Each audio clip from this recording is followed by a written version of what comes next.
I'm Annie from Boston, Massachusetts. And I'm Johanna from Vienna, Austria. We are the hosts of Fresh Hell, your international podcast that covers murder, mystery, and the macabre throughout history. Are you interested in the 3,569 ways your household could have killed you in the Victorian era? Do you know how malaria and syphilis played a role in the John List family murders? And have you ever wondered what Prince Albert's sex chair had to do with the murder of Stanford White? Okay, nothing. It had nothing to do with it. We're still telling you about it, though. It's a pretty great sex chair. If you're looking for another show that talks about Ted Bundy, this is probably not the podcast for you. But if you're looking for two women that cover lesser-known cases from all over the world with a lot of background information. So much background information that you will rock your local pub quiz from now on. Then find Fresh Hell Podcast on your favorite podcast app. We also have German cannibals. See you soon. Tschüss. Hello, everybody. This is Megan. And this is Alana. And welcome to Tea Time Crimes.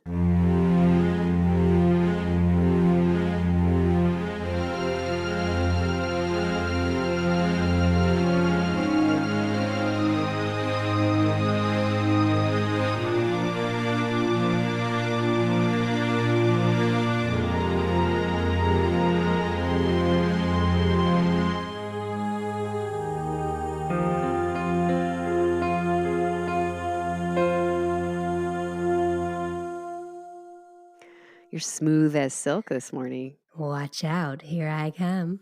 I love when you have that voice. So what's up? How's it going? It's going. My scap's a little out, so we're just working through that. But yeah, it's just living the dream over here. I'm sorry. We have some news, though, because we were recently on the Reverend and the Reprobate again. Again, they wanted us back even after last time, which is a little shocking. I know. Shocking and surprising. When we were surprised the first time because we thought it was a joke, remember? Because we had just started and they asked to interview us, and they interview real human beings. Yeah, like before us, they had on a very famous actor who's like in Clone Wars and did a bunch of big video games. It's like, why are we involved in this mix? Right. So we thought it was a catfishing scheme and somebody was pretending to be the Reverend and the Reprobate and that this was going to walk us into our own true crime. So we had to give like a special address. Like it couldn't be our address. Yeah, because they asked to send you coffee to review on our first episode. And we were like, well, now they have your home address and they're sending you poison. So this is it for us. We're going to try it. They were real and it was real coffee. You survived it. And so then they asked for my address this time. You asked me, is it okay if I give out your address? And I said, you know what, at this point, like I just respect the game because they've really put in the effort. Long-term like they got me. If they aren't really who they say they are at this point. But they got me in a different way because what they sent was, if you recall from a previous episode, my 5-year-old really wants a ventriloquist dummy, which is terrifying and scary and awful, and I don't really want it in the house. So I was hoping that my son would forget about it. He has not. But he has not forgotten about it. Nope. He's put in a request to the Easter Bunny. He's been wishing on dandelions. He's been full force, like magic on this request. And so, or the Reverend and the Reprobate, Lucas and Danley, asked for my address, and they sent me, of course, the ventriloquist dummy on air. So you'll see it if you watch their episode. Go watch our episode. It's out now on YouTube and it's on all the other platforms too. But if you want to see our beautiful faces. Yeah, if you hit YouTube, though, you'll see my face as I'm getting it, which was less than thrilled. But, you know, it is what it is. I mean, you know, my son wants it because he wants it to come alive at night and do evil things. I just like, that's where I would draw a line. Like, if I couldn't do it. I'd be like, I'm sorry. Yeah, evil to him is a little different, you know, than real evil. So, well, he's thrilled, beyond thrilled. And he has been doing the voice. The dummy's name is Slappy. It's from the Goosebumps, which is exactly the one that he wanted. That's where he saw this dumb thing in the start. He's been going around doing the voice. And guess what? Slappy's a little mean. And he says mean things, and then my son gets to say, oh, it's not me, it's Slappy. So Slappy's been talking about a lot about people's butts. Okay. And telling them that they're terrible and saying that he doesn't like them. Wow. That's going great.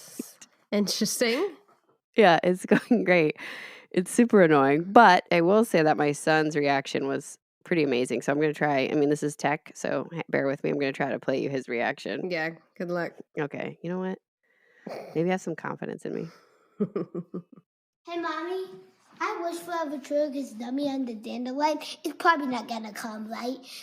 This is it. This is the wish. It happened. Where did it come? It came from Lucas and Danny. They must be working for the dandelions. Did they blow it? I know, you did, and then your wish went into the universe, and now look. You made it happen, man. Isn't this cool, Daddy? So there you go. Aww. Yeah, he's pumped. I'm less pumped. Thanks, But- Lucas and Danley. Yeah. Oh, yeah. Thanks. Big thanks. Yeah, I'm having to do the voice for Slappy. Oh, I love it. Oh man. Yeah. I feel like you need like a what do you call a group of ventriloquist dummies? Like, you know, there's a murder of crows and there's a pod of dolphins. What's the group of ventriloquist dummies? A whisper of dummies. A chatter, just a chatter Yeah. of dummies. I feel like that's the noise that scares me the most, is their little teeth clanking. Anyway, yeah, he just sits in the corner now Oh no. all the time, staring at me. I would get rid of him and say the dandelions to come back. Sorry, bro. Yeah, well, it has only ignited my son's passion because now he wants more. This is his future. Yeah. He's going to be a ventriloquist when he grows up. You know, he better be, because if I'm going to have to put up with this, he better make a living off of this and have it be worthwhile. Let him find his passion and his joy and financial freedom through these stupid things. But anyway, listen to the interview, Reverend and the Reprobate. Actually, listen to their other interviews because they're probably more exciting than us, to be honest with you. We're just chaos unbridled. Yeah, and we're going to do, hopefully we're going to have them on the show, and I have a case all picked out for them once they can pencil us in. Get their stuff together over there. Yeah, what's going on over there, fellas? Come on now. We're ready. Can't wait. I've been waiting on this case forever. Spaghetti? I don't think you're ready for spaghetti. That's a TLC remix. Those aren't the words. I think it is. No, that's not it. Is it TLC or Destiny's Child, that one? I always mix them up. Really? You mix them up? All the time. They're the same. Like, I don't know why. It's very strange, but isn't it? That's Destiny's It's a group Child. of 3 women in both. Well, one has Beyonce, so I know. That's and the Kelly difference. Rowland. But they're both at the same time. You know, it's tough. No, they're very different. So that's Destiny's Child, and Destiny's Child had 3 or 4 members. There was some stuff. Oh, you're right. I think know. Destiny's Child had some more hits, honestly. Yeah. I'm a survivor. Wait, was that TLC? No, that was Destiny's Child. Stop singing all of these Don't songs. go chasing That was TLC. God. I really don't know. I honestly, I love them both, and I love all those songs. So I'm like, I love all of it. Keep it up. You're just wrong. No. Stop it. You're wrong every time. Oh, now I just want to sing all of them. Okay. Oh, well, I kind of did. I give it a little sampler track there, eh? You're welcome. Oh my gosh. Okay. Well, what do you got for us today? What kind of tea? I have a tea Twists and turns. from the Reverend and the Reprobate. And they even Nailed gave it. me a cup to go with it. I'll show you on Instagram, but I'll show Megan. It's Talk the in your Keep mic, Calm- please. Oh, well, it's hard. I don't want to spill. Keep calm and drink tea. Well, you don't have to. You don't have to try to hurt yourself showing me the mug because I got the same mug, Oh yeah, you did. I forgot about that. and no one else can see you. So just focus I on like that to mic. make myself feel special. So keep calm and drink tea mug. And I got a variety of teas from them of the Hardy and Sons variety. And so there's a lot to pick from. But because I know that our listeners love my French accent so much, I went with the Enlightened Paris blend. So it's a single silken, I believe it's pronounced sachet of tea. And so the flavors of them, which, I don't love flavored tea, but we're going to go with it. Black teas with currant, caramel, and citrus. Do you think they really tried hard to get it all C's? No, I think that was just a happy accident. Wow. Yeah. You like black tea, though. That sounds good to me. I love black tea, but I don't love flavored tea always. Sometimes it works, but sometimes it falls on its face. All right. The text is about 4.5 font, so let me do my best here. Paris, black tea with fruit and caramel. From tea garden to teacup. In 1970. 1970? This should be 1870. Come on, tea's been around. John Harney, master tea blender, bullshit, embarked on a mission to share his love for tea. Harney & Sons tea selection offers over 200 varieties of the highest quality leaves. The Harney family personally sourced their tea from the most reputable, established estates and gardens throughout Asia and India, accepting only the exceptional. None of that was in French. I know. Here, I'll drink my Paris tea. And why are you calling BS on him being a master tea man? I don't know. I feel like tea masters are only back in the day. But you're right. That was unfair. I mean, tea still exists. Oh, it sure does. Okay, I'm smelling it, and what I smell is caramel and currant. So they got 2 out of the 3. What was the last one? Citrus? Yeah. Yeah. I really don't smell any citrus, but caramel would really smother the citrus. Yeah. And oozy globs. Nothing like a violent description from you. I know, it's really rare. Okay, first sip. Your flavors are always aggressive. All right, so the caramel really spreads itself. It gets into the mouth and it like does a spread eagle. Reaches all the corners. It's a full body tea, right? It's a black tea. Let me have another sip. Excuse me, this is a professional podcast tea review, actually. Like, why would you say it like that? There's no reason. It's just what comes in my mind, okay? Yeah. I'm an artiste. I'm really searching for the citrus, but like that caramel and like the currant is kind of, if you can imagine, it's spread eagle in the mouth. The currant is grabbing onto its shoulders, like holding onto its back. And the citrus is like dead somewhere. It didn't even make it into the mouth. Sounds relaxing. Yeah. One more. I like it. It is a smothering thumbs up. Okay. And then with an extra delicious at the end. Yeah. It's actually really good. So thank you, boys. It is a nice full-bodied tea with extra grabby caramel. There you go. Thanks, Lucas and Danley. So check the episode out of us if you want to cringe the whole time. It's out. And so check it out on any platform, YouTube if you want video, and then the rest of them if you just want to listen. Yeah, and you made 2 out of 3 people happy. Alana and my son. So it's pretty good. That was great. I died when Yeah. You enjoyed it way too much. You're freaking sick. Loved it. You're sick. Best present ever. Whatever. All right, so you ready to get into today's case? I'm ready. Maybe. How you feeling today? Like, what are your emotions? Why? Because the day is going to get worse. I already know. Now you're going to ruin it. Was this you in a good mood? I mean, it was. I was in a fine mood. Okay. All right. Well, here we go. Great. I think you're going to get in touch with your inner rage today a little bit. Oh, God. Well, I mean, what'd you expect? Peace and blessings? Maybe. All right. January 31st, 1891. Okay. 19-year-old Helen Potts has a headache. So she takes some medication that has been prescribed to her by her friend, Carlyle Harris, and she goes to bed. She wakes up in the middle of the night and she cries out to her roommates for help. She starts feeling numb and as if she's choking. Morphine. Her roommates try to comfort her, but she's not being comforted, so they have to call for a doctor pretty quick. They call for Dr. Edward Fowler. He arrives. By that time, Helen's already unconscious and struggling to breathe.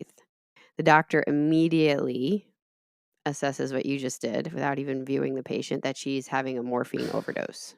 So he does everything that he can to try and save her. CPR wasn't invented until 1956. Did that just blow your mind? I didn't know that.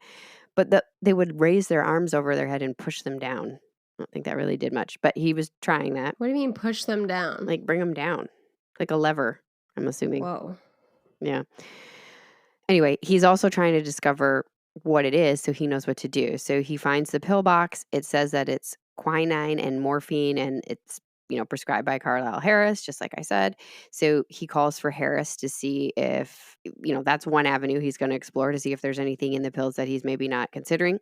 He's giving her oxygen, and he's giving her all methods to help with the overdose that are available to him at the time. So that's basically enemas and other medications to counteract it. What's with the enemas? Let's not. It flushes out the system. I'm out. Well, nobody's giving you an enema. It just happened. There's too many enemas going on lately. It happened over 100 years ago. Anyway, Harris arrives at about 6 a.m. So it took him a minute. And Helen is still struggling, but she's still alive. Dr. Fowler says to Harris, go to the pharmacy and ask the pharmacist what was put in these pills, because if anything else was added by accident, or if they're able to discover something, then we might have a chance of saving her. So Harris goes to the pharmacist, comes back and reports that the pharmacist says the pills are exactly as prescribed. Fowler actually calls in the help of other doctors trying to save Helen. What if she's allergic or something? Totally focused on saving her life. The only other option that he has is to possibly pump her stomach, but he doesn't do that because she's only breathing 2 times per minute. What? And he's afraid if they pump the stomach, it'll stop her breathing completely. Yeah. That's some serious sleep apnea. This entire time, Harris is talking about how fond he is of Helen and that one day he hopes to be engaged to her. Oh, boy. But he's also commenting much more frequently, asking the doctor if he thinks that he will be blamed for prescribing the medicine. Yes. So on February 1st, 1891, before 11 a.m. in the morning, Helen passes away. Ugh, she couldn't get that breathing going. Harris takes the news by asking over and over again if he'll be blamed. That's okay. Well, that kind of speaks to guilt there for like, if you wanted to engage her, well, marry her, you should be just really upset first. Yeah. So the doctors are asking Harris, why did you write this prescription? Because guess what? He's not a doctor. He's just in medical school. Oh, boy. Come on, folks. And he says, well, somebody told me that I could. And you know what? I took extreme caution. I prescribed this for her insomnia, and she had headaches and, bouts of sickness. And I didn't even give her all the pills I prescribed. I held back 2 of the pills because I didn't want that much morphine being in a girls' school, because Helen is at a finishing school at this time. Okay. So Helen's parents are notified. Mrs. Potts arrives and... Oh my God. That's from Beauty and the Beast. I can't handle it. Oh, Mrs. it's not. Potts. She's not. You know who should have been a tea master? That family. The Potts? Yes. Yeah. Well. Oh my God, Mrs. Potts. So now I'm imagining Mrs. Potts as a teapot, just so you know. That's fine, but that's about to get blown up real quick. Into porcelain shards. Because Mrs. Potts arrives and says she believes her daughter died from heart disease, that Helen had heart disease. She had a weak heart due to scarlet fever as a child, and that's probably what happened, and maybe the morphine, affected her. And Harris agrees. He says, yeah, that sounds accurate. I think that's probably our best bet. I don't believe anything Harris says, and also I wish you would do a British accent for Mrs. Potts, but that's okay. Oh, she's not even British. So. She's from New Jersey. New so Jersey! Really bursting your bubble over here. Mrs. Potts is actually lying. Oh, no. She doesn't even have heart disease. Do you know why she said that her daughter had heart disease? Because she has heart disease. No, it was a good theory. Because she doesn't want an autopsy to be performed. And she doesn't want an autopsy to be performed because Helen had had an abortion. Oh, shit. Not good in the 1890s. And she doesn't want that knowledge to come out, which your daughter may have been murdered, ma'am. Yeah. Anyway, that's where we're at. I wonder whose child was aborted. Yes. So that's what Mrs. Potts says. The case is a mess after that. The pills to be analyzed, they go missing. The pill box misplaced. Harris's initial testimony or, statement lost, and no autopsy is done at the request of the mother. Can you do that if it's a murder trial? She says it's not. The mother's saying it's not. And so that's basically it. Case closed. I hope you enjoyed today's episode. Oh. But anyway, the media kind of grabs onto this and they say, sketch. Could somebody take a closer look at this? This doesn't seem right. And they keep publishing articles about this. Now, meanwhile, who is Carlyle Harris? Well, his grandfather was a prominent doctor, Dr. McCready. Oh, here we go. And his daughter, Frances McCready, is Carlyle's mother. Now, Frances McCready married a loser. So we see where Carlyle gets his genes from. The man that she married, Mr. Harris, he is an alcoholic and he doesn't want a job that's beneath him, which means he never has a job. One of those guys. Love those guys. Yeah. So she has to support them. They had 4 kids. Really helping the family. She gave birth to 7, but 3 of them died. So they have 4 children who are alive, and she has to support them. And so she is a writer under a pen name. Oh, that's fun. Yeah. And so Frances is pretty smart and making the best of what she has. So Carlyle is the oldest, Carlyle Harris, and he seems to take after his father. Like I said, he's working odd jobs. He's an actor for a little bit. And then for whatever reason, I mean, things must have been different then. He just is like, I'm just going to enroll in med school. No problem. He enrolls. And once his grandfather finds out, he's so impressed that he offers to pay for Harris's school and lets him live with him. I mean, this guy has not been giving his own daughter help. She had to, become a writer to do it. So Frances is doing well enough that she's giving lectures. Wow. And her stories are really popular. That's so cool. Yeah. It's at one of these talks that Frances and Carlyle meet the Potts family.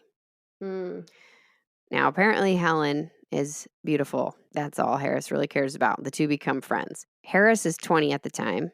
He asks Mrs. Potts if he can marry Helen. And she says, no, you're too young. Come back later. Yeah. Right? Finish school and then we can talk. So Harris doesn't take that really well. He goes to a friend of his who's a lawyer and says, hey, what would happen if I married a woman secretly? Like, how would that go? And the lawyer says, I don't recommend that. And Harris says, cool. And does it? Yeah. At this time, Helen, we'll get into it. Helen is also quite friendly with Carlyle's brother. Uh-oh. Love triangle. A love triangle in this day is pretty pitiful. So Victorian dating etiquette, right? Oh yeah, like they touch your wrist and you're like, oh wow. Yeah, you don't listen. So women are expected to protect their reputation just at all costs. Yes. That is all that's important is your reputation. I'd be so bad at this. Oh, I would be toothless in an alley. Or you join the nunnery. I don't think I have the discipline like you do. So they're trained from the start to be a good wife and a good mother. Like that's the pinnacle of success. That's all you can get. To keep your reputation, there are rules to be followed. So single women can't speak to a man at all unless they're introduced officially by the host. Oh boy, I'm already out. You cannot be alone with them. You can't see them in the dark. What does that mean? Like once the sun sets, you best be inside. You can't be visiting. What if you look outside the window? Well, why are they sneaking outside your window like a creeper? Now you have a new problem. You can't discuss certain topics, so anything impure. I don't know. I imagine that's a pretty narrow definition. I bet you anything's impure at that point. No flirting, except with your fan. A little fan action is acceptable. What was that movie or show where it's all about the fan and like how you work it and you could send messages through it? How you work it? Yeah. You gotta work that It's all about the fan and how you work it. Is that another Destiny's Child song? It should be. Yeah. Or Missy Elliott, actually. Spin that into a remix. Yeah. Feel free to take this, ladies, if you're listening. And there's absolutely no touching unless the road is uneven and the lady needs help. Oh! Right? You could really pull that along. Oh, I tripped. I know, right? That cobblestone, you could be holding hands for a good 7 minutes. 7 minutes in heaven. And 0 sex. Okay, in case that wasn't clear. Obviously, because of the no touching. It'd be real hard. You can't even see them in the dark. It'd be like, this road is so uneven. Just jump on them. I had to piggyback. No, okay, stop. Anyway, Yeah. carry him over the uneven road, you pervert. Okay. Anyway, so basically you meet someone in a room full of people, and with a courtship, you can go on a walk during the day in public, Yep. but you can't touch. And then once you're engaged, Not even holding their arm, like a gentlemanly thing to do. no touching. It leads Okay. to impure thoughts. Once you're engaged, you can spend some time alone, but like only during the daylight, like no vampire hours and very little touching. Like you can hold discriminatory hands. against vampires. Yeah, sorry, vampire. Well, vampires, they probably have the reverse thing, right? Like they probably can't touch during the day. Yeah, they can't know, look yeah. at a man during the day. Yeah, if you're a vampire, get back to us. And there's specific rules about marriage, even certain characteristics should marry. So like if you have red hair, you should marry somebody with black hair. Because they want to breed out the red impurity. No, to even out the temperaments, because the science here is a little wishy-washy. Somebody with red hair is going to have a fiery temperament, and somebody with That's black not hair. how it works. I know it's not how it works, but that's what's happening. So these are the rules, okay? So Helen Okay. has basically been formally introduced to both Harris Got it. brothers. She needs a chaperone to go on a few dates. Yeah, maybe they've touched. I don't know. Anyway, that February, Helen's supposed to meet up with Carlyle's brother. And Mrs. Potts has given permission, and they're supposed to go somewhere during the day, right? Hopefully, probably on an uneven terrain. I can't take you seriously every time you say Mrs. Potts. And then I think, heaven's sakes, is that a spot? Well, that's her name. I don't know what you want. I don't even know her first name. I can't even change it. You're just going to have to deal. Instead, Carlyle Harris shows up and is like, Oh, no. I'm going to walk Helen to meet my brother. I got this. And instead of walking Helen, they're going to find their way into a bush. Oh, well, they got secretly married under the names Charles Harris and Helen Nielsen. Harris takes the marriage certificate for safekeeping, and he keeps it safe by burning it instantly. That doesn't even, that nulled. I know. Like, does nobody have a copy? This guy has a lot of brains. This guy's got a lot of something. So Helen is in love, but she's agreeing to crumbs here. And how old is she at this point? She's 19 when she dies. Okay. So 18-ish. Yeah. Harris has this like secret marriage. I assume he has a secret marriage so that they can, be in a lot of uneven terrain for a minute. Wink, wink.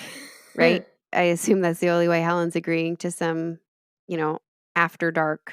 What's that word you sent me? Flickle noodles or whatever you call it. Oh my God. Yeah. What's it called? What is that word? I can't even remember anymore. Anyway, it means like caressing. Anyway. Yeah. But Harris quickly gets bored. Shocker. I don't think we saw that coming. And that summer, he rents a building and he opens on the bottom floor something called the Bayou Cafe, which sells like candy and stuff. And then on the second floor, he has the Neptune Club, which is members only, and it's gambling and drinking. Okay. That same summer, Helen talks to Harris and she says, I'm pregnant. And this is the third time Helen's been pregnant. From him or just general? From him, yeah, since their secret wedding. He has, I don't know the word you want to use here, but she has gotten abortions the first 2 times. And I would say she was pressured into it, but I mean, she did agree to it. One time she was sent to a doctor. Another time, Harris did it himself. No. Yep. So she's pregnant for a 3rd time. And she says, I do not want to have an abortion this time. I want to keep this baby. We're married. Yeah. I don't see what the problem is. And as a side note, so abortion at this time, it's still happening. 1 in 5 women are said to get abortions. And I did some research on the climate at that time. And in the 1800s, abortion really started to change by the end of the 1840s. So before then, there was lots of advertisements for pills for married women. And they would advertise like, hey, here's a remedy for the obstruction of your period. Huh. It's like a way to word it.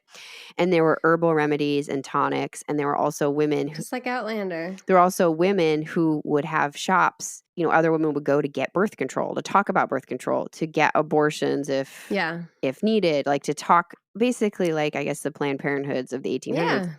But by the late 1840s, early 1850s, there were other groups who were starting to rise against this. And so they put a stop to these shops being run, and they put a stop to women becoming obstetricians. And by the 1870s, you couldn't even talk about birth control. And by the late 1800s, abortion was now illegal pretty much everywhere. But this is where Helen's now in this moment after there were tonics and herbal remedies, right? So I just am mentioning this. It must have been, she must have been carrying a lot of guilt and shame and fear about already having had 2 abortions. Of course. And now she's going to, he wants her to have a 3rd one. It's so hard. Harris does not want to keep this baby. And I believe he's already engaged to another woman at this point. Wow. He's gross. So Helen strikes a deal with him, and not a good one. She should not be a businesswoman.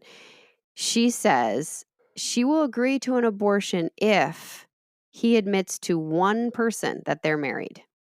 I can't tell if you're frozen or disgusted. Why? Disgusted. Yeah. So Helen's friend May Schofield is the lucky winner, and Harris tells her that they're married, but don't tell anyone, he says. Oh, that's a good legal binding. And so May didn't know they were married. She thought maybe they were secretly engaged. So she kind of freaks out when Harris tells her this. And she says, of course I'm going to tell somebody. This is absolutely ridiculous. Why is this being kept a secret? I'm going to tell Mrs. Potts. And Harris says, do not do that. I would do anything. I would kill myself. I would kill her. I don't want anything to do with this anymore. Relax. Yeah.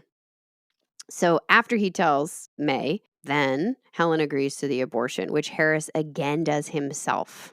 Ugh. And Helen almost dies. I'm sure. She starts bleeding out. That's so dangerous.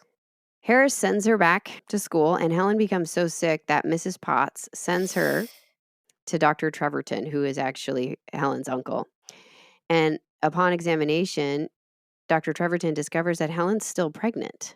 The abortion did not work. Oh, no. So Helen spills the tea and tells him everything.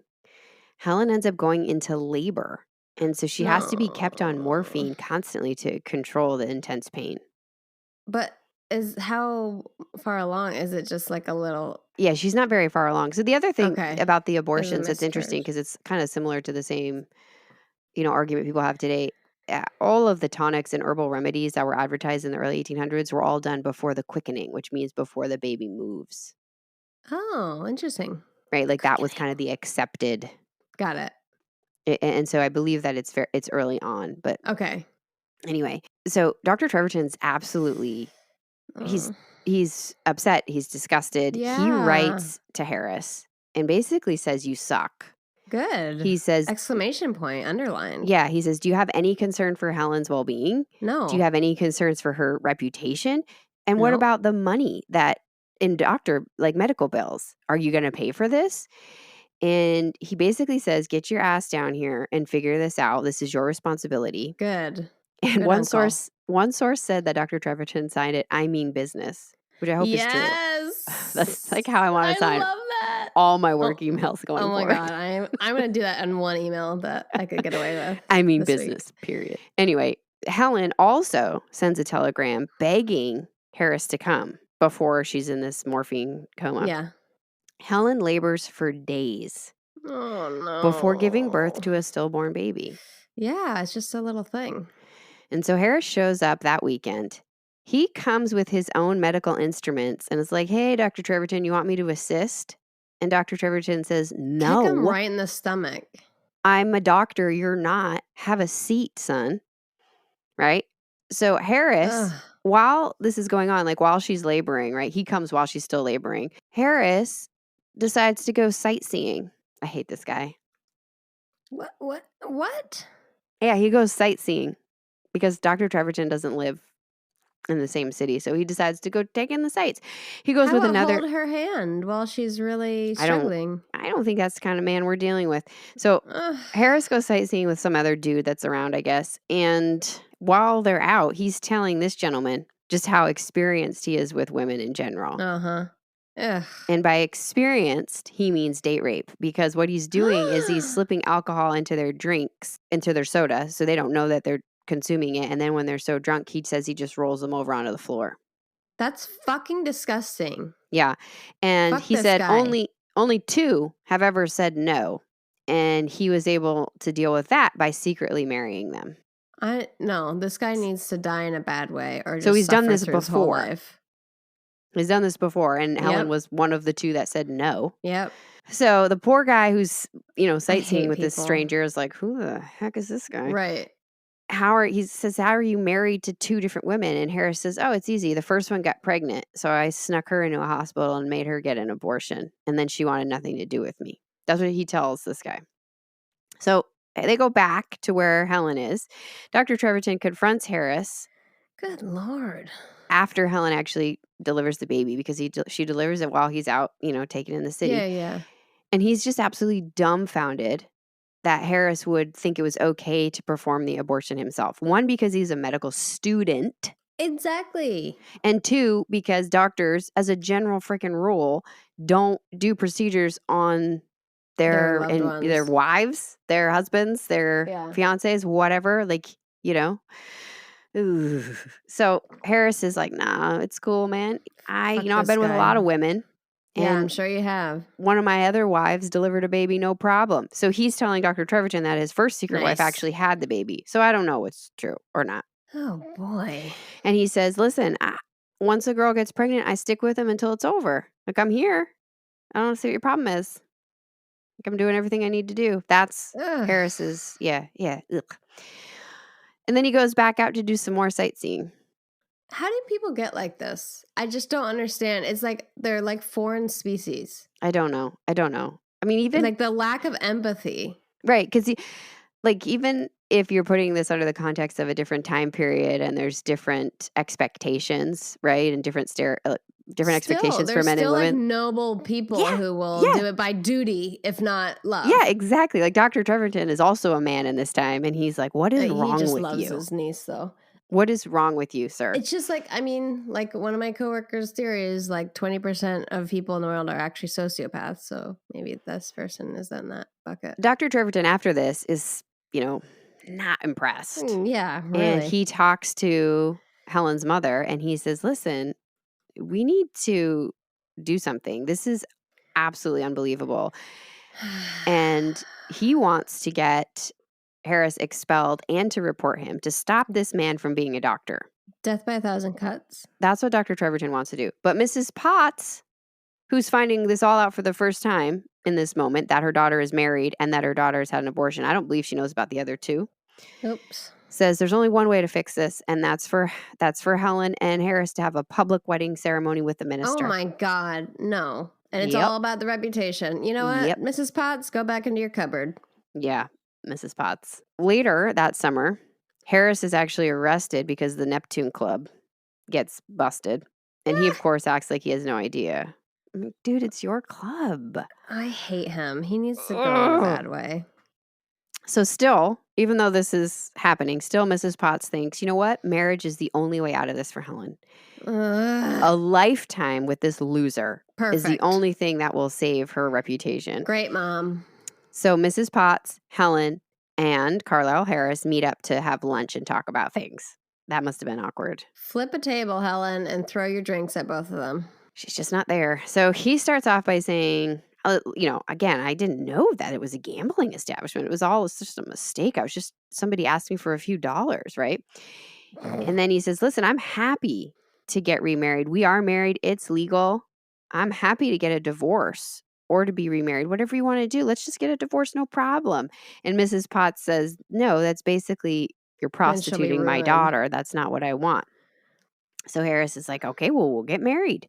As soon as I'm out of school, I'll marry Helen publicly. And Mrs. Potts agrees to this as long as they don't have sex anymore.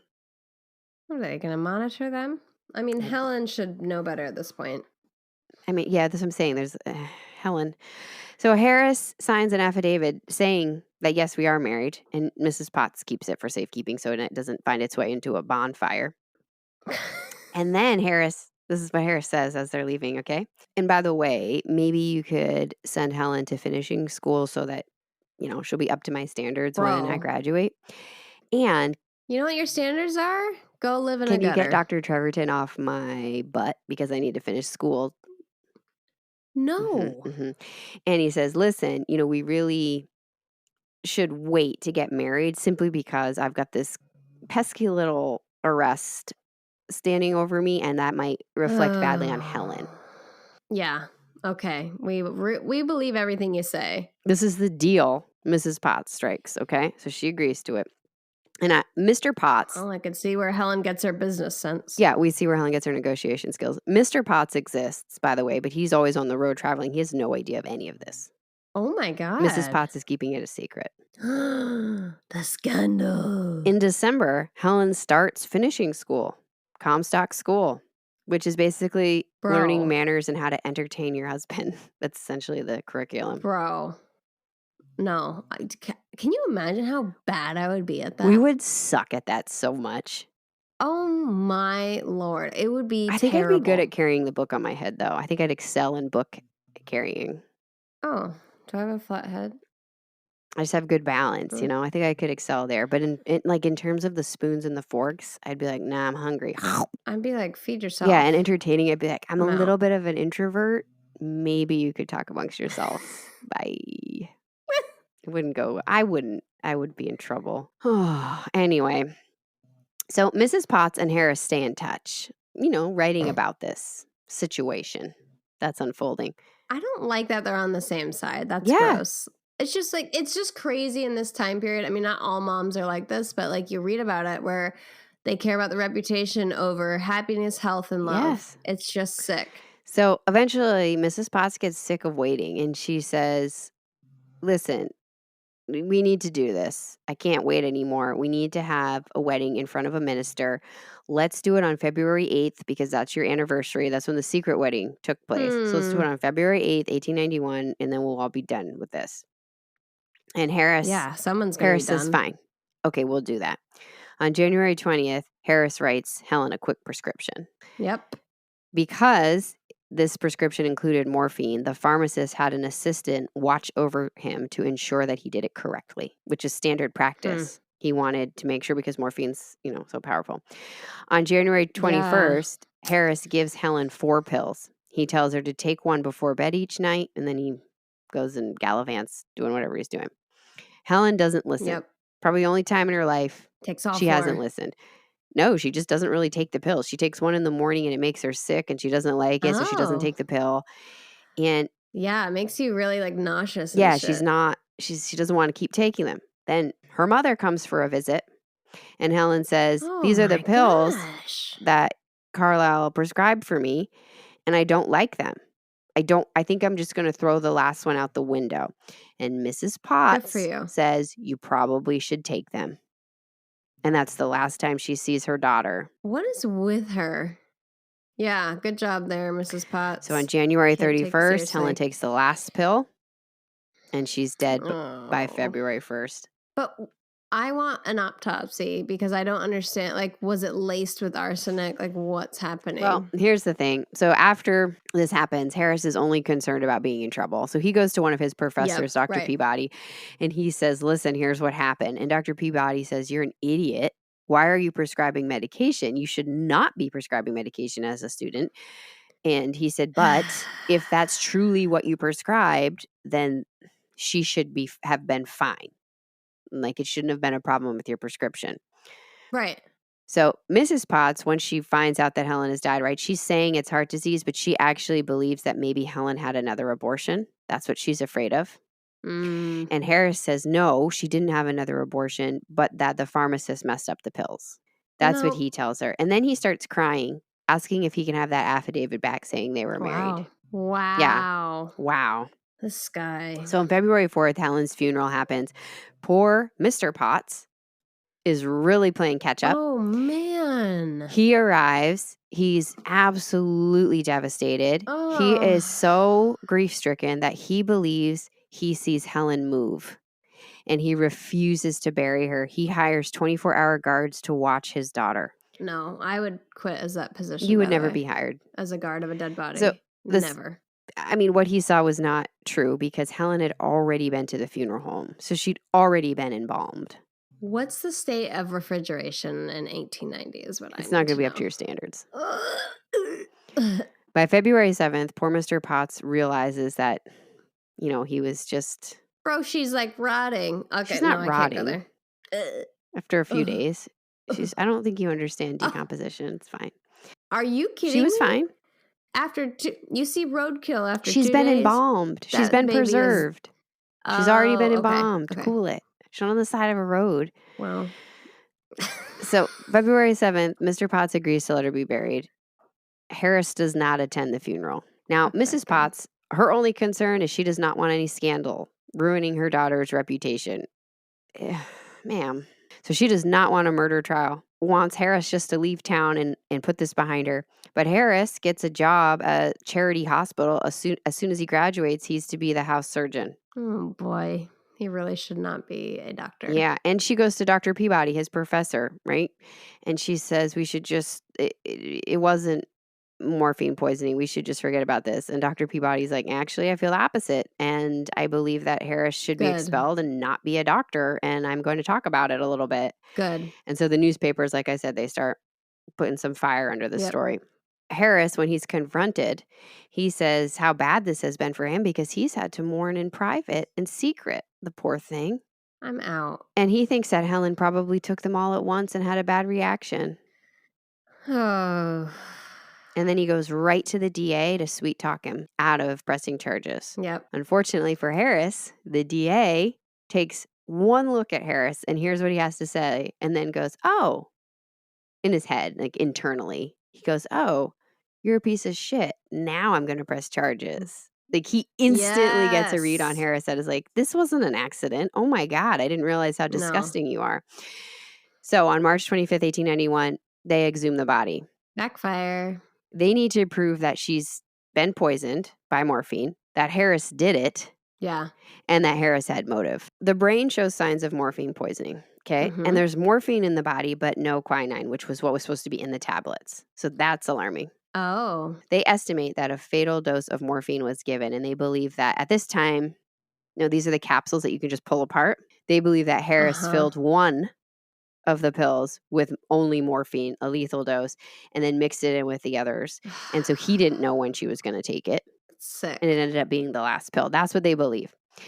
But they still need to rule out other possibilities like suicide or that it was some sort of accident, like it interacted with, a previous health condition or something like that. The one pill that Harris had, he said he kept 2, but he only had 1. That showed to have exactly what he had prescribed, that the pharmacist had done it correctly. Mm-hmm. And so the question then becomes, well, where did he get the morphine? And Dr. Peabody says, well, I gave a lecture on morphine and I passed morphine around to the students so they could see what it looks like. He could have easily have taken it. I feel like that's not a controlled way to do I that. think they probably stopped doing that Let's learn at some medical lessons. school, but I don't know. And so they finally feel like they have enough to press charges. They go to arrest Harris. They accidentally arrest his poor brother, the one who was initially supposed to meet Helen. No. This guy is getting destroyed on all levels. So they arrest his brother. And to Harris's credit, as soon as he realizes his brother's arrested, he actually turns himself in, which I was actually shocked about. I thought he would have jetted. Oh, so he really cares about his brother. I don't know. He turns himself in. January 14th, 1892, the trial finally starts. Harris had been in jail that whole time awaiting trial. So he's been in jail for, Jeez. most of the year. Hope he rot. But he shows up, he doesn't have a care in the world. Easy breezy, rich man. Beautiful. Yeah. So the night that Helen was dying, Harris had been asked to go to the pharmacy to find out what she was given, right? So they might be able to save her in case it was an accident. And he acted like he went, but he didn't go. Then after she died, he did go. And he just went through the motions. He asked the pharmacist, like, hey, you remember that prescription you filled for me the other day? Can you tell me what was in it? And the pharmacist told him, and he left by saying, ever so much obliged, and then just walked on out of there. Sociopath. Yeah, and Harris had been warned not to do prescriptions, but he was doing them anyway. And the pharmacist was, like I said, very good at his job and had that control in place where anytime somebody was filling morphine, they were not allowed to fill it alone. Yeah. Those are some red flags. Harris is also dating, women everywhere. Of course. And one of the women he's dating, he tells her, you should just get married to that rich man who's into you. And then I have a way to get him out of the way easy by giving him a pill. Whoa. And then we'll have the money. Okay, so he's getting ready on like a road to murder. Has he done this before? I don't know if he's done it before, but he's talked about it. And then all the doctors who were there trying to save Helen that night, there was Dr. Fowler plus a couple others that he called in. They Yeah. all testified that he just stood there and asked if he was in trouble. There was no Yep. concern No, he for didn't somebody care at who all. was actually his wife. I had a Dr. Fowler once. Yeah, he didn't care. The defense goes up and says Helen could have died from something else, right? She could have had a seizure. She could have had exposure to other chemicals. Sure. Could have interacted with the pill. Wrong. And they pull an expert up who says that morphine overdose cannot be, without a doubt, stated without some sort of autopsy or some sort of evidence. And he says the fact that you guys did the Crack open that body. autopsy 50 days later, it's really not good enough. Oh, no. Well, that expert is cross-examined and they kind of push on him and come to find out he's only actually ever seen one case of morphine poisoning in his career. So he's done. Now, Harris's team this whole time is trying to build empathy for him. And they're building empathy by saying things like how sad he is and how much he's grieving for Helen and how much he loved her. And that, you know what? He sowed his wild oats. I hate that saying. Ew, what does that even mean? Yeah, Where did me it come too. from? What? It came from the olden days of What, horses? We don't need to get into that. I don't understand it. I No. need to understand it. You're like throwing your seed around. Ew, that's what it means? What? Yes. I just thought you were maybe had an appetite and were eating a lot of oats. Oh no! You're sowing them. I don't know what sowing means. It's a farming term where they're planting. You're getting your crops ready. Okay, well, that's disgusting. Anyway. Yep. So the jury ends up deliberating for about an hour. They find Harris guilty. Yeah. Murder in the first degree, and he's actually sentenced to death. Yeah. Oh. Yeah, harsh. What kind of death? Well, we'll get there. He's sentenced on February 8th, which is actually the anniversary. Whoa. It would have been his second wedding anniversary to Helen. First murder-versary. Yeah. Now, after he's found guilty, a lot of stuff keeps coming up because he's trying to have appeals and petitions for a pardon, things like that. I'm sure. A couple of things come out for both sides. So one, a maid of 15 who worked for the Harrises got pregnant from Harris, and she had the baby and was homeless. He told her to leave the brat, his words, not mine, on a doorstep. He eventually placed the child in a children's nursery, and the baby ended up dying. I think just because of illness. This girl was devastated.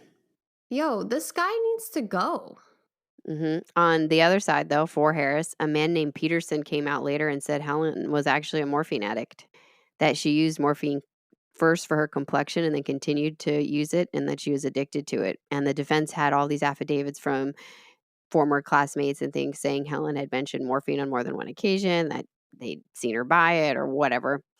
And then Helen's team came back with every single affidavit you have is from somebody who doesn't really know Helen. And they had counter affidavits from like her roommates and, her family and she didn't her even teachers. Want to take the pills because they didn't make her feel good. Yeah. And that man who came forward was later found out to be an alias, and he worked at the Neptune Room. Gambling establishment. Yeah. So Harris loses all his appeals. He loses all his pardons. He actually becomes engaged to another woman in jail.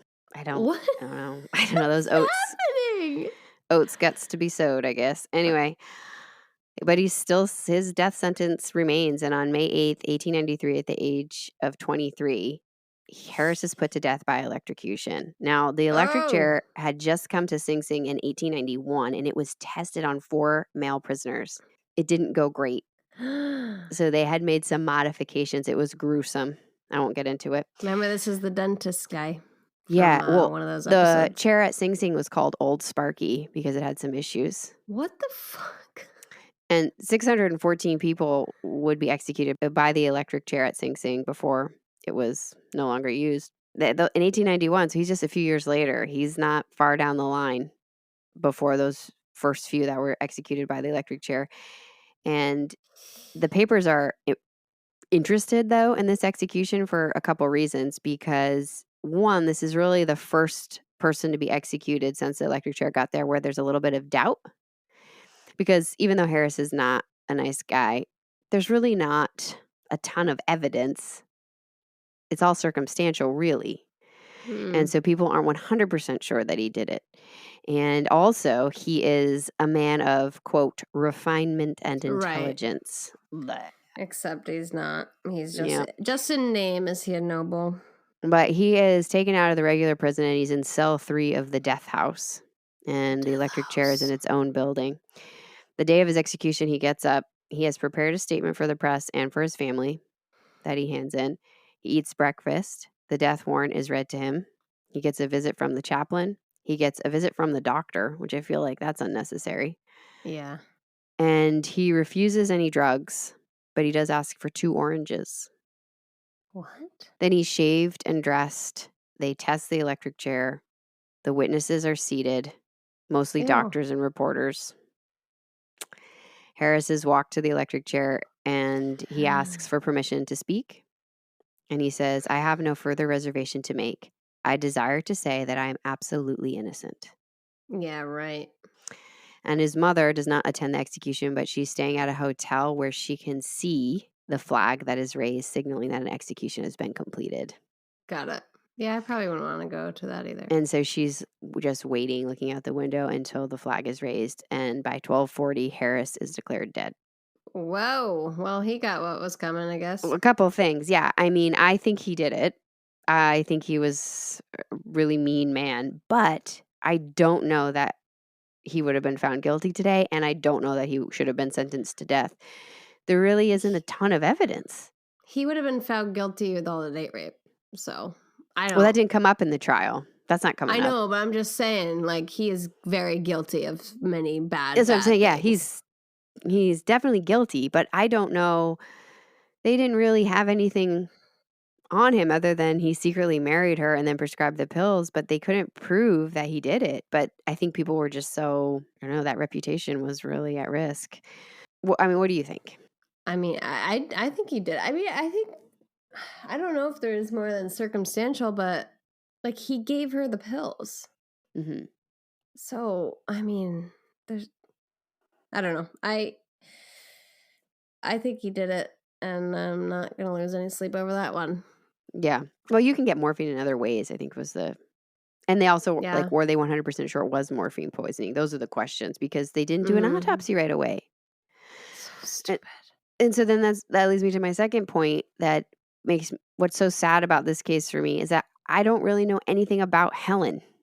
She's the actual victim. There was nothing on her. She only became this woman who, was murdered by Carlyle Harris. I don't know, like, what did she like? What did she like to do? What was she thinking? No. Her mother ruled her life, and then Carlyle Harris ruled her life, and that was it. Like, so sad. I don't even know what kind of person she was. Was she funny? Was she shy? Was she a good singer? Did she like to paint? Did she like to read? Nothing. There's nothing about her. That's crazy. Like, every time you look up her name, it just shows him. Nothing. Ugh, that sucks.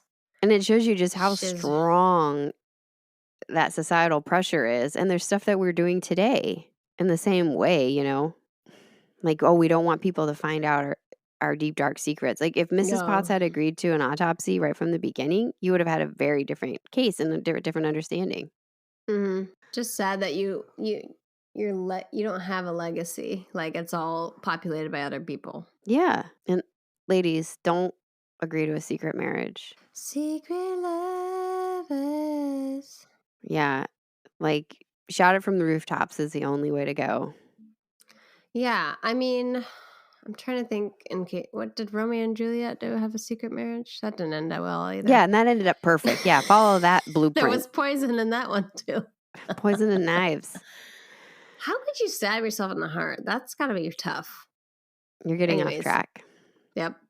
Yeah. Don't agree to something you don't want to do. Yes. Preach, sister. But at that point, it was like, what's she going to do? She would have nothing if she agreed. She was already married too. That's the thing. It almost is. I wonder if it maybe was even harder because she's already married to him. So she can't. It's like, why do I need an abortion? She can't go out, but she can't go out and carry through with the pregnancy and find another man to marry her real quick because she's already married. He had made it like even more difficult for her with the full belief that he would be able to control the situation. Ugh, no. Yeah. I mean, you should do what you want to do. Anyway, what are your final words? I have a few. One, don't let image, reputation, etc. get in the way of a loved one's health, happiness, or love, because it's just not worth it at the end of the day. Like, yeah, shame and guilt are really hard emotions, but it's just not worth it. Like, this is how it might end up. FYI. Warning. 2, trust your gut and don't hang out with nasty peeps. Like, there are so many fish in the sea. Get one that's not a jerk. Because that guy's a clownfish. Lean into those impulses of, I should just throw that pillow out the window. Do it. Just throw it out the window. Do it. Don't throw it out the window because birds might eat it. But put it down the toilet. I thought about that too. Like maybe she only has a chamber pot. She doesn't know. Oh God. I didn't even think about that. Yeah, those are my things to say. Like you gotta put love first and health first, and then you gotta just trust your gut. It's because this is how things end up when you let propriety and dumbass shit get in the way. Like her mom basically helped kill her. Yeah. Yeah. I mean, I'm sure she didn't want that, but even when she was dead, she'd rather keep some semblance of reputation, which is really all about her at the end of the day. Helen doesn't care. She dead. Yeah. And if Carlyle was trying to get a divorce, if she had agreed to that divorce and just not told anybody about it, Helen would have lived. Yep. And she would have been heartbroken, but she would have lived. And she would have found, I promise you, a better man, because that bar is so low. So low. So sad. Yeah, all they say about Helen is that she was beautiful and, wealthy. That's it. I mean, there's got to be so much more to a human being than that. Yeah, no shit. Is there a picture? Yeah, but she's got weird bangs, so I don't want to judge. But they look like the bangs I had in 3rd grade when I had them permed. Oh, my Lord. Can we put that picture up too? And I had the laser background, do you know? Yes, I know exactly what you're talking about. Like my teeth had just come in, so like they're real, the horse teeth. Oh, yeah. Had just come in, like amidst the babe's teeth, and it is beautiful. I don't think people would just have described me as beautiful and a privilege in that moment. I would have had to have gone to like 100 finishing schools. They might have been impressed by the laser background. I don't know. Yeah, these would have distracted them from all the other things. Those pictures are always so good. I'm always so intense in mine with my like 90s outfits and like a really intense smile. Oh, yeah. And I'm wearing definitely fuchsia and orange together. Yes. Oh, sure. Yeah. It's beautiful. I mean, if that's not class, I don't know what is. Anyway, I'm sorry, Helen. I'm sorry, Helen. Nobody stood up for you. And yeah, except for your uncle. Yeah, I mean business. Yeah. All right. Well, who should listen? Oh, man. I'm really going to go around the family tree. Uncles, nieces, daughters, mothers, brothers, cousins, fairy godparents, teapots, and people who are overly concerned with their reputation. Learn a lesson. Yeah. Love tea time crimes. No, I mean business, tea time crimes. All right, you can find us on all the socials at Tea Time Crimes. You can email us at teatimecrimes@gmail.com. Please like, review, subscribe wherever you get your podcasts, and we will be back next week. Thank you so much for listening. Bye.